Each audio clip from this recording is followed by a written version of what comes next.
Olá, eu sou a Michele. E eu sou o Zizo. E você está ouvindo o Mentes Divergentes, um podcast para mostrar que para ter uma mente divergente, você não precisa ser necessariamente neurodivergente. Olá, pessoal! Estamos no ar com o segundo episódio da segunda temporada. E no episódio passado, né, Zizo, a gente falou sobre muitas coisas. A gente deu um panorama sobre a nossa impressão de tudo que a gente tem visto no autismo atualmente. E aí, sempre que eu falo sobre alguma crítica, vem a pergunta: tá, mas e aí, qual é a sugestão? Então, vamos falar um pouquinho sobre sugestões? E o último assunto que a gente falou lá na live, que eu acho que dá para puxar no podcast, perdão, é sobre crises. Porque sempre essa coisa, é a crise no autista, né? A crise é um problema sério.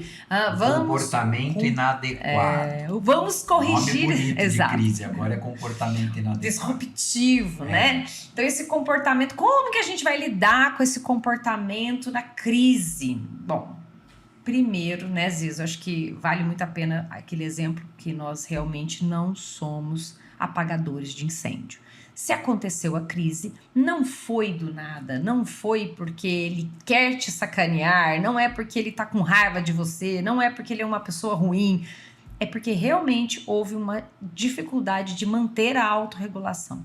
E aí a gente tem que virar o quê? Detetive, que eu acho que é a primeira palavra aí que vem, é sermos detetives ativos, interessados, compassivos de tentar entender do ponto de vista daquela pessoa por que aquilo está acontecendo. É isso. Eu poderia falar ainda de uma outra maneira, fechando mais nos cuidadores próximos, né? Pai, mãe, avó, enfim, a pessoa que está ali criando aquela criança autista, né? Então, primeira coisa é, você não tem que transformar a criança em outra coisa. Você tem que primeiro conhecer quem é essa criança. Porque todo mundo está tão preocupado em levar a criança para algum lugar, ele tem que chegar nisso, ele tem que falar aquilo, ele tem que se comportar. Mas, cara, e o agora? Quem é seu filho? Quem é essa criança? O que ela gosta? Eu já vivi isso várias vezes. Qual é o hiperfoco do seu filho? A pessoa não sabe. Não. Fala, mas gente, hiperfoco brilha no autista. Como apagou isso? Você conversa 5 minutos com qualquer autista, você sabe o hiperfoco dele. Sim. Como que o pai, a mãe, o cuidador, enfim, a pessoa que está ali, a gente fala pai e mãe pelo modelo mais tradicional, mas enfim, a dinâmica das mesmo famílias... Mesmo que seja um mediador escolar, que seja, sim, né? Mas vamos, eu quero fechar nesse núcleo mais próximo, né? Uhum. Que é uma coisa que você sempre fala, que eu acho muito tocante, que é a questão da conexão. A primeira... mas Zizo, já tá você falando de outra coisa, a gente quer saber como que eu resolvo a crise. Não. Cara, você resolve a crise antes da crise. Exatamente. Isso é uma coisa que eu falo para todo autista. O diagnóstico é fundamental, conhecer as características do autismo, estudar sobre o autismo é fundamental para o autista, para ele melhorar a qualidade de vida dele. Porque se eu sei o meu gatilho, eu vou evitar, eu vou me distanciar daquilo que vai gerar a minha crise. Zizo, por acaso tem crise? Muita. Muita. Só que, quando eu digo muita, assim, eu tenho muitos gatilhos de crise, mas eu tiro o pé antes. Porque ele tem autoconhecimento, e eu hoje em dia já... Mas tem vezes que me pega no contrapé, viu? Uhum. Aí do jeito que veio, volta. Sabe? Acontece. É o que eu volto a frisar. Eu sou repetitivo, mas é que eu acho importante. E eu estou falando de um homem de 54 anos, com nível superior, e tem momentos que eu estou mais fragilizado, eu tenho crise. E aí você imagina uma criança, entendeu? Que não tem nem córtex pré-frontal pronto. Que ainda não tem senso crítico, que não tem conhecimento da vida. Que tem todo o seu apoio de autorregulação no cuidador, que é o corregulador. Ainda não tem capacidade de autonômica, de autorregulação plena a todo momento, né? E aí, vamos julgar esse comportamento? Não, né? E eu também estava falando outro dia. Por exemplo, a professora passou mal e não pôde ir naquele dia. Uhum. Você a primeira coisa que a escola tem que fazer é avisar a mãe do autista. A mãe, o pai, a pessoa responsável pelo autista, para avisar de antemão. Uhum. Porque senão vai dar tela azul. E dependendo do nível de relação, a criança pode ter uma crise pelo fato de entrar na sala de aula e ser outra pessoa que está lá. Eu entrei outro dia no mercadinho que eu frequento há quase 20 anos perto da minha casa, porque eu moro lá, acho que uns 8 anos. E esses dias eu entrei lá e eles tinham mudado as coisas de lugar. E eu parei. Aí eu voltei no caixa lá, que fica o dono ali, eu virei e falei, onde que tá o refrigerante? Mudou do lado direito pro lado esquerdo, mas me deu tela azul. Aí veio o rapaz, me levou lá, falou, ó, tá aqui e tal, ó, tem esse. Falei, ah, muito obrigado. Mas, quer dizer, e pra mim, é claro que eu não gritei, não saí correndo do mercado. Eu já tenho uma biblioteca de recursos que me fez ir até o caixa e perguntar. E há não muito tempo eu iria embora, sem o que eu queria, dizer, não achei. E você falou uma coisa muito importante. Você falou, eu tenho uma biblioteca de recursos desenvolvida e adquirida. Mas, antes de acessar essa tua biblioteca, você desenvolveu a tua capacidade de autorregulação. Porque senão você não sabe nem onde é que ela está. As pessoas podem te ensinar 400 vezes como você pode reagir a tal coisa, o que é bom, o que não é, como fazer, como não fazer. Se você não tiver autorregulado, no mínimo, você não vai acessar essa biblioteca. Não é automática, é? Não, claro que não. Nada é automático no autismo. A base não é conexão e autorregulação? A gente tem que buscar primeiro, claro, eu falo um pouco diferente, porque são muito mais anos sem diagnóstico, então eu sempre falo assim que eu tenho que me localizar, que na verdade é autorregular. Então eu precisei de uns segundos olhando para as prateleiras, porque as coisas não estavam no lugar que eu sou acostumado. Então eu fiquei um tempo ali parado, assimilando o que estava me perturbando. Para aí eu entender que era porque as coisas estavam fora do lugar, para aí eu falar, eles mudaram a arrumação do mercado. Para só então eu falar, e agora? O que eu faço aí que diante? Você vai pra biblioteca. Aí é que eu vou para a biblioteca. Aí eu vou e falo, bom, preciso perguntar para alguém onde está o que eu quero agora. E funcionaria isso se fosse algo extremamente restrito e treinável? Quando você estiver muito nervoso, você vai para essa biblioteca, pega a primeira ficha e executa. Você não treina porque é o imprevisto. Exato. Porque como que você vai treinar o dia que o cara do mercado mudou a prateleira de bebida? Exato. E aí que eu falo, isso me pega muito quando as pessoas falam assim, o autista não generalizou. Mas lógico que ele não generalizou. É muito difícil. O autista generalizar é uma esperança vã. Porque, né? Esqueça. Se não ensinar para ele a capacidade de autorregulação, de autoconhecimento, que eu acho que eu vejo muito isso. O que é a autorregulação? Porque às vezes a gente está falando em autorregulação, muitas pessoas não sabem o que é autorregulação. A autorregulação é a capacidade que qualquer ser humano desenvolve de se organizar de dentro para fora, não de fora para dentro. É autorregulação, né? Então, eu olho o meu interno, analiso as questões que estão impactando, sejam físicas, sejam sensoriais, sejam cognitivas, emocionais. Eu junto tudo isso e falo, bom, onde eu estou? Quem sou eu? Respira fundo. Respira fundo. É o popular respira fundo. Exato. Voltar pra casinha. Voltar pra casinha. Pronto, agora isso. Essa autorregulação, muitas vezes, isso é deixado de lado. É ensinado o automatismo do quando fizer isso, faz isso. Quando fizer isso, faz isso. E essa autonomia de primeiro dar esse suporte de conexão com interna, de eu com eu mesma, né? Eu mesmo tenho que me conectar aqui comigo mesma, com os sinais que eu estou apresentando, com aquilo que significa para mim tudo isso, para depois eu ir buscar o recurso. A chave não está na biblioteca em primeiro lugar, está dentro, né, dessa autorregulação. A prioridade é a autorregulação. Todas as vezes que alguém fala assim, eu não sei lidar com uma pessoa autista, eu falo, não é você que tem que aprender só a lidar, vocês têm que saber ouvir, observar, dar pista para essa pessoa, lidar com ela mesma, né? Então a gente, quanto adulto de uma criança autista, por exemplo, nós somos os correguladores. Nós vamos dar caminhos para essa pessoa, olhar para essa criança, olhar para ela e entender o que ela está sentindo primeiro. para depois criar uma biblioteca, né? De E recursos. às vezes é só dar um pouco de tempo. Exato. Ela cria, porque ela cria os próprios, se ela estiver bem. Quando dá essa tela azul, né? Quando dá essa travada, não adianta empurrar, apressar. Empurrar que eu digo assim, é pressionar, né? Vai, responde, fala. Quanto mais fizer isso, mais trava, mais gera angústia, mais eu vou me perdendo cada vez mais, né? Então, assim, é muito... E aí a angústia aumenta muito, porque você já não tá conseguindo nem entender o que tá acontecendo. E tem alguém te pressionando, entendeu? Lembrei da fila do McDonald's, isso. Eu tenho horror da fila do McDonald's, porque eu chego e a pessoa fala, qual, você quer? E qual, que tamanho? Eu não consigo nem pensar. Eu nem li o cardápio ainda. Eu podia ter pensado antes. A hora que o cara pergunta, eu esqueço. Exato. Eu falo, não sei nem onde eu tô. Eu falo, calma, moça, calma. Eu sempre falo, calma, moça, calma. Porque eu não consigo, me apavora. Agora imagina, essa questão de ter que fazer, cumprir uma coisa que seja social, que tenha para se autorregular. Aí eu fico pensando, vamos falar então nessas oportunidades de crise, né? Quando a pessoa entrou em crise, quando você falou aquilo, Zizo, é uma coisa que eu acho extremamente importante. Quando que a gente cuida da crise? Antes dela acontecer.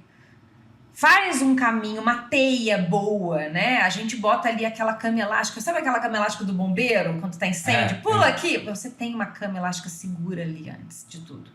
Então, quando você tiver essa conexão com a criança, entender os sinais dela, souber como mediar, souber como antecipar, você vai gerenciar muito melhor. E assim, Michele, a gente não tem que pensar em ensinar. É crise. Crise como o próprio nome pagou. diz. É uma disruptura. A coisa desorganizou. Então, eu não tenho que buscar uma solução. Eu tenho que acalmar. Eu tenho que sair da crise. Depois, então, por exemplo... Onde está o refrigerante que eu fui comprar no meu exemplo, não era mais importante. Importante era eu entender o que estava me desorganizando, porque senão eu não faço nada. Nem importa mais se eu ia comprar ou não ia comprar. Eu precisava me organizar. Então, o que você falou, ir à biblioteca é um passo irrelevante no controle da crise do meu ponto de vista. Porque isso não é o controle da crise, isso já é depois da crise. Exato. O controle da crise é a autorregulação. É oferecer àquela criança, por isso que eu falo, tá agitado, está banando, tenta segurar, né? Dá espaço, claro, vai evitar que a pessoa se machuque. Se você precisa de uma intervenção física porque a criança está se machucando, é uma coisa totalmente diferente. É um extremo, pontual. Porque aí você vai evitar. Agora, ficou nervoso, começou a balançar os braços e não sei o que, você já vai querer conter? Calma, cara. Vamos buscar outro instrumento de regulação. Tem, sei lá, uma música que a criança goste muito. Até o tom de voz nosso, sim, de tempo e espaço. Às vezes é só ficar quieto. Exato. Para de falar. Exato. O que eu vejo muito, perdão, cortei. Imagina. A criança começa a escalar na emoção. Eu falo muito sobre isso, que assim, nós neurotípicos adultos cuidadores, vamos dizer assim, né? A criança começa a escalar em emoção, aquilo ocasiona um acionamento do neurônio espelho do adulto, por sinal de alerta. Olha, sofrimento, sinal de alerta, emergência, aciona a luz do bombeiro, tá ligado. E ele tem uma pressa de extinguir essa crise. Isso. Então ele acha que é urgente extinguir o choro, é urgente o sofrimento acabar. Só que não é bem por aí. Quando ele olha e ele entende que aquele sofrimento, ele precisa passar por aquele deserto para poder alcançar a autorregulação, ele vai dar tempo, espaço e acolhimento. E não acelerar o processo. Não, e outra coisa, que a gente falou da conexão, de conhecer a criança autista, de saber quem é essa criança, para eu saber o que ocasionou. Porque se é uma blusa que tá empinicando, você tem que arrancar a blusa, cara. Não adianta, agora eu vou ficar lá zen esperando a criança se autorregular, mas a blusa continua lá pinicando. Sim. A língua queimou porque a bebida estava quente. Me assustei com alguma coisa. Tira o negócio. Então, assim, você também tem que ter essa capacidade de tirar o elemento causador. Sim. O cachorro. O cachorro assustou. O som muito alto. Abaixa o som, sabe? Faz alguma coisa no sentido de, primeiro, tirar o gatilho. Segundo, oferecer a autorregulação, seja por simplesmente deixar a criança quieta, seja por oferecer algum conforto. Mas quando eu falo oferecer conforto, não é que é conforto para você. o que é conforto para criança.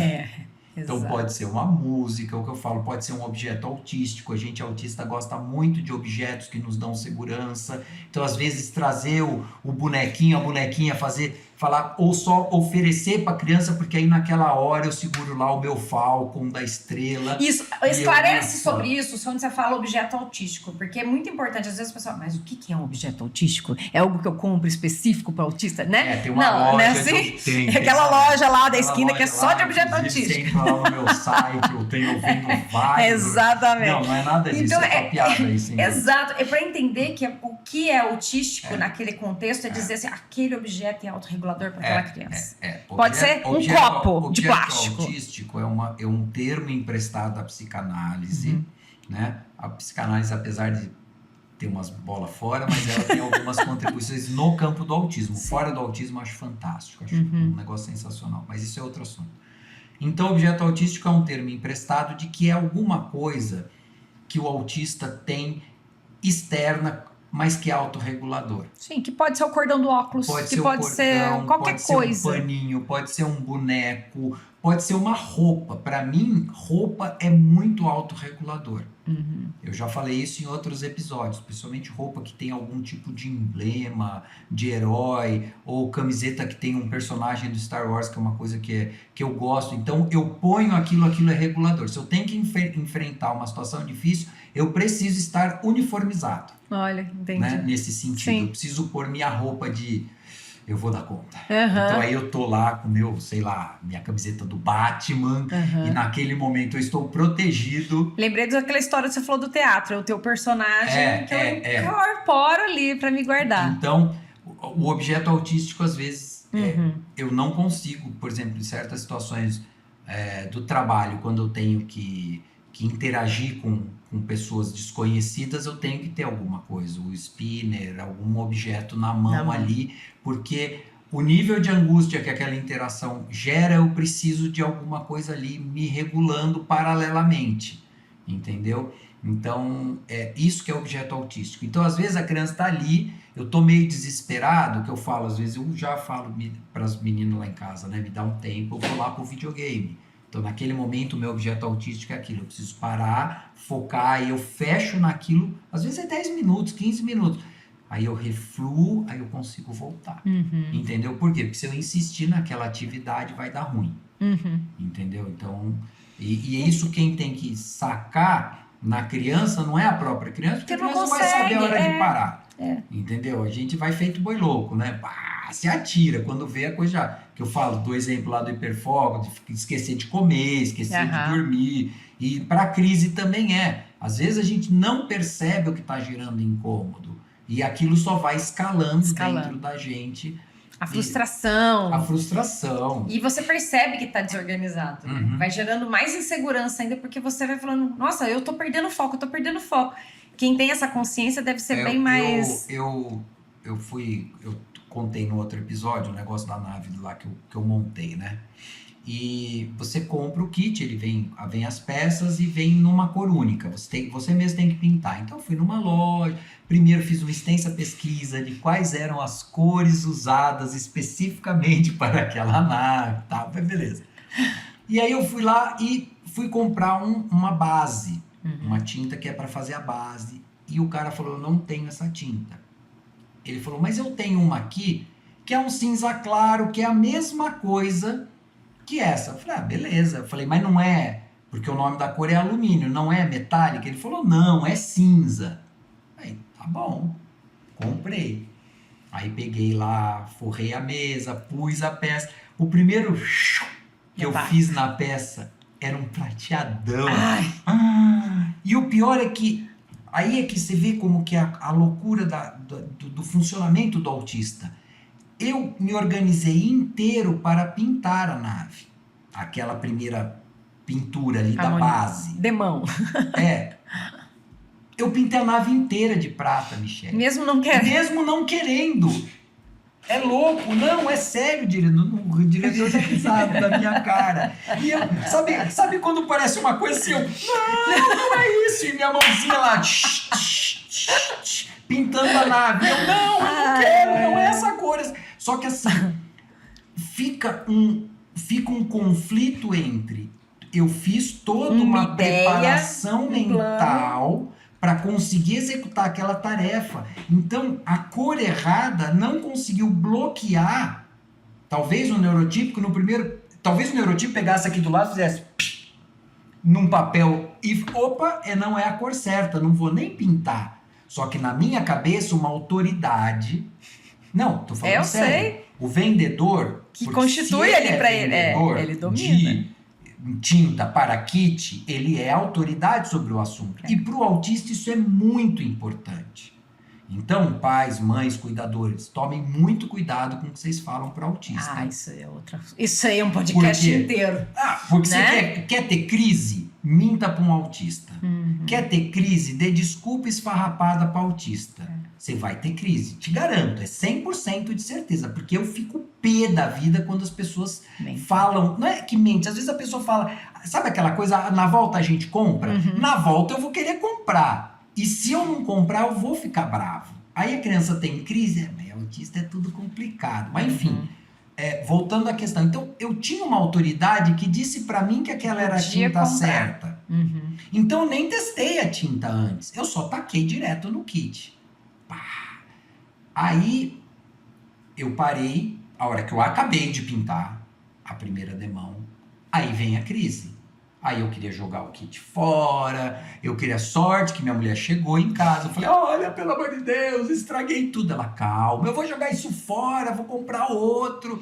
Calma, espera, não tem como... Mas ficou tão bonito, começa por aí, né? Ficou tão bonito. Mas não é a cor certa desta nave. Não é, ela não é prateada. Ficou lindo. A pintura, modestamente, ficou muito bonita, mas não é a cor certa. Entendeu? Então, assim, eu tô dando esse exemplo um pouco mais longo para dizer assim, que às vezes a gente autista se leva irresistivelmente para o ponto de crise. Uhum. Porque a gente entra naquela cadeia de ações que a gente preparou antecipadamente e a gente não consegue parar. Eu sei. E aí a gente chega na crise. Uhum. E foi por pouco, juro por Deus, que eu não joguei o kit inteiro. Fora. Na verdade, eu falo jogar fora porque eu já sou meio treinadinho. O que eu queria era jogar no meio da rua, literalmente. Era pegar e jogar longe, assim, ó. Fau! Juro, esse é O assim, impulso o impulso é Aham. esse. É que eu já sou um pouco mais, né? E o que você acha que te ajudou não jogar fora? A ação externa da minha esposa. Corregulação. Corregulação. Muito mais importante do que o Ela recurso de refluía, biblioteca sabe? que você tem. Não tinha recurso nenhum nessa hora. Porque era imprevisto. Michele, não tinha nenhuma solução para pintar a nave da cor errada. É isso Como que eu faço? tem que Vou buscar no entender. catálogo. Nunca aconteceu. Exatamente. Não adianta você querer me treinar Generalizar uma situação semelhante. Não. Quem ajudou foi o corregulador. Foi o corregulador. Eu tinha um senhor que ele usava um termo que eu gosto muito, que é jogar água na fervura. Olha que beleza. É Você verdade. joga água e abaixa na Exatamente. mesma hora. Abaixa Então, o fogo. então ela foi ali, ela deu aquele palpite. Na hora, o palpite dela de que tinha ficado bonito, ele foi tão... Ele me distraiu tanto da E crise. você falou, porque... é verdade, ficou mesmo. Porque era tão evidente que não estava bonito pra mim, porque não era a cor certa, que aí você busca num outro aspecto do autismo que me distraiu da minha raiva. Porque naquela hora eu falei, como assim tá bonito? É óbvio que não tá bonito. Não importa que está esteticamente bonito, porque não é a cor certa. Então, está errado. Está Não é nem errado. bonito. Pode estar bonito, vai estar errado. Tá errado e ponto. Então, assim, é essa coisa do vir ali acolhendo, né? Recebendo, percebeu que a coisa ali estava complicada. Óbvio que ela sacou. Que ali ia dar ruim, né? Como o povo diz. Dá ruim. Ia dar ruim. Então ela chegou, não, mas calma. Não, você vai dar um jeito. Eu sei que você vai... Ai, não tem... E aí eu fui refluindo. Aquele negócio ficou 2 dias parado. 2 dias ali. Porque aí eu tenho que traçar um novo caminho mental. Então, é o que eu falo. Não é o que se vai fazer depois. É regular. Ponto. O objetivo diante da crise é trazer regulação. Exato. Mas e depois? Depois a gente vê. Depois a gente vai pensar. Aí é outra coisa. E também não ter pressa para quem tá em volta. Porque aí o pai, a mãe, o cuidador, né? ele fica numa pressa de gerir a situação Sim, por conta sim. do olhar alheio. Ah, não, olha que criança absurda. Nossa, essa criança tá se jogando no chão. Nossa, essa criança tá batendo. Eu vou contar um exemplo, né? Ontem a gente foi para São Paulo para fazer uma documentação ortodôntica do Davi, e ele foi assim, chegou, na verdade ele chegou bem desorganizado, porque ele não queria, e nós conseguimos autorregular ele calmou. Na hora que ele calmou, ele sentou e fez tudo bonitinho. Depois já tinha tolerado fazer toda a documentação, esperado pagar, blá, blá, blá, um calor daquele, né, na rua. Ele entrou no carro e eu comentei, quando ele estava na cadeira do dentista, que o dentista falou assim, eu vou te dar um pirulito. Alguma coisa que ele falou desse sentido, eu não lembro exatamente o que. Eu falei, não, sabe o que é, tio? A gente combinou de comer batata frita depois, no almoço, porque hoje... Meu amigo Davi ama. Batata frita é o que há de amor dele, né? Lava batata frita. E aí eu falei, não, a gente combinou de comer batata frita. Ah, beleza. Ele guardou aquela informação de novo, que acho que na época nem tava lembrando. Quando eu entrei no carro, ele falou batata frita. Eu falei, filho, tá certíssimo, a gente combinou, então eu vou procurar batata frita. Só que eu não achava a bendita da batata frita, tava um trânsito em São Paulo, eu tentando achar um McDonald's drive-thru, não achava. Falei, vamos no shopping, que eu sei que tem batata frita. Só que entrar no shopping é um desafio. Na hora do rush, na praça de alimentação, no caos. Então entramos na praça de alimentação. Davi veio e ficou totalmente desorganizado. A hora que chegou na praça de alimentação, que viu a batata frita no prato de outras pessoas. Todo mundo tem batata frita, Cadê eu, né? E ele não tinha Sei bem paciência esse de me esperar na complicado, fila para comprar a batata frita. Davi se jogou no chão, assim, diz assim, não tentou se jogar, mas ele... E nessa vez que ele tentou fazer isso, ele me unhou no rosto. Tô bem unhada, bem aqui. E ele me unhou no rosto. Eu penso que se fosse nas primeiras vezes ou antigamente, eu ia perder o rumo. E eu ia ficar desesperada, porque todo mundo olhou. Eu sei que todo mundo olhou. Claro, É uma criança de 10 anos, não é de 2, né? Então todo mundo olhou. E assim, é uma reação natural, porque é um comportamento que não é fora do esperado. Que não é esperado e todo mundo julga, né? Tipo, nossa, sim, que não aí tem educação. olhar, né? Então, eu antigamente, com certeza, eu ia ter muita pressa de acabar com aquilo. Naquela hora, eu tirei a bolsa, pus no chão, tirei o tablet dele, pus no outro lado, sentei no chão e falei, filho, tá tudo bem, você tem que esperar. Nós vamos comprar batata frita. Tá vendo a batata frita ali? A moça...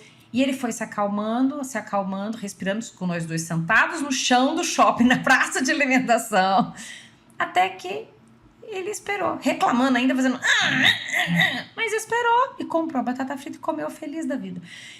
O fato é o quanto a gente piora a situação quando a gente tem pressa de acabar com ela. Isso. Quando a gente quer encobrir a situação. Ou simplesmente se você pegasse o Davi dali e fosse embora com ele. Sim, ele não ia Quer dizer, viver essa experiência. Não, só ia continuar a crise em outro lugar. Você só estava mudando de lugar. Só estava mudando. mudando. Resolvendo o problema. Exato. E eu não estava ensinando para ele a atravessar o deserto da crise. Exato. Porque ele tem que atravessar o deserto. Ele está ali, é um problema. Aquele problema é real, ele existe. Então, como que eu vou fazer para poder fazê-lo ter Aí paz? sim, buscar a biblioteca. A biblioteca vem depois. Entendi. Mas primeiro a gente acorregula. Então, a crise, todas as vezes, a gente tenta trazer uma solução quando a gente fala em uma problemática. A gente diz o que não fazer. Não segura, não aperta, não corrige, não tenta acabar, não tenta extinguir, não julga, principalmente, porque ele não tá fazendo para te provocar, ele não tá fazendo porque é mal criado. Não é pessoal. Não é nada Não disso. é pessoal. Então, o primeiro passo é você dar suporte emocional, acolhimento e tirar... Regulação. Dar regulação. Que a biblioteca de possíveis comportamentos secundários que são aceitáveis, que você pode escolher, eles só vão ser escolhidos se você tiver autorregulado. E assim, eu posso te garantir que esse caminho que você optou, ele é dificílimo. Muito, Mas eu tenho certeza que pro Davi, falando como autista, é um paradigma. Tenho certeza que isso se fixou para ele como paradigma de ação. Entendeu? Eu digo pelas minhas experiências. Às vezes que, por exemplo, meu pai fez isso, eu lembro perfeitamente da situação. Ai, que bom. Porque aquilo ofereceu uma solução, entendeu, Michele? Aquilo me regulou. Então, vou dar um exemplo rapidinho. Eu já contei, acho que em outros episódios. Eu tava assistindo TV com ele, de repente começou um som que me assustou muito e eu fiquei nervoso e meu pai falou, calma, escuta. meu pai, obviamente, naquela época Ninguém ninguém falava, imaginava. nem sabia nada de autismo. Então, era ali na raça. Ele falou, calma, escuta. Que som é esse? Você conhece esse som. Aí eu parei, continuando, aquele som que eu... Aí eu falei, é uma furadeira. Aí meu pai falou, o vizinho tá furando a parede. Aí eu ouvi de novo aquele barulho que instantes atrás era um negócio histriônico que me assustou. De repente eu falei, é só uma furadeira. E nós continuamos. E olha, eu era muito pequeno. Olha só. Então, assim, eu lembro perfeitamente desse episódio. Assim, eu poderia citar vários outros, mas eu digo que porque para nós, a gente não gosta da crise. A crise é uma angústia extrema, uma angústia que transborda, é ruim, é péssimo. Autista não faz por birra, é doloroso para nós chegar ao ponto fora a vergonha que a gente sente depois. Pode ter certeza. Aquela ressaca, né? Não, vergonha mesmo. Cada vez que eu lembro das minhas crises, e a gente tem uma memória dos infernos, então quando tem alguma situação semelhante que a gente remete àquela crise, eu sinto vergonha de ter agido daquela maneira. Então pode ter certeza que seu filho autista, sim, para quem depois ele além do cansaço, além dessa questão da ressaca que você falou, existe também essa coisa da vergonha. Ainda mais quando vai ficando maiorzinho, que você passa a ter consciência dos olhares, das coisas. Então a gente não gosta de machucar o outro, a gente não gosta de gritar, de magoar a pessoa que está próxima, entendeu? Então você oferecer um caminho é de um alívio, entendeu? Por exemplo, nessa situação, o susto que eu tomei, eu não sinto vergonha. Por quê? Porque naquela situação meu pai me ofereceu uma solução e eu gravei aquela solução como paradigma. Até hoje, 50 anos depois, se é o caso, eu ouço algum som que me assusta, a primeira coisa que eu faço é parar. Que som é esse? Que som é esse? Vou prestar atenção naquilo que está me agredindo para identificar aquilo. E aí ver que caminho eu vou tomar. Então agora... ruídos inesperados me assustam, porque sempre vai me assustar. Eu sou muito assustado, né, com o inesperado. Eu tomo muito susto, é isso que eu quero dizer. Mas eu sempre... não é uma coisa que me gera crise. Porque aí eu paro e que som, que barulho, o que foi isso? E aí eu volto para minha vida normal. E essa capacidade é desenvolvida. A gente tem que ter paciência com esse desenvolvimento. Sim, mas ela parte da autorregulação. Se não tem o regulador... Se não tem calma, ficou bonita a sua nave. Se não tem o calma, escuta, vamos ver, é um som que você conhece. Essa frase é um som que você conhece, já me acalmou, porque eu falei. Aí a minha curiosidade vamos identificar qual é o som, entende? Então, assim, são caminhos de você despertar, você desviar aquela atenção da angústia para um outro foco e, ao mesmo tempo, regular. Dá um caminho de pensamento, né? Dá um caminho. Pra ele foi assim também, quando eu falei pra ele, Davi, você tá com fome. Eu falei, isso que você tá sentindo é fome, que já era 20 para 1 da tarde, né? Você tá com fome e você vai ganhar batata. A batata é sua. A moça vai buscar. Você tem que esperar. Aí ele faz, tem que esperar! Tipo assim, já engramou, já entendi. Tipo, tá tudo bem ele reclamar que tem que esperar. Né? Ela vem com tudo. Tem que esperar! Eu falo, isso, filho, tem que esperar. Vamos contar? A contagem ajuda muito porque tem a previsibilidade, a organização. Mas é isso, a gente pensar o nosso papel de quão importante é o corregulador. Então, quem está lidando com a crise da pessoa autista, ela tem um papel fundamental. Não só do que não fazer, mas do que fazer. Que caminho fazer. E a gente pode falar mais sobre isso em outras ocasiões também, né? Sim. Fique com a gente no Mentes Divergentes.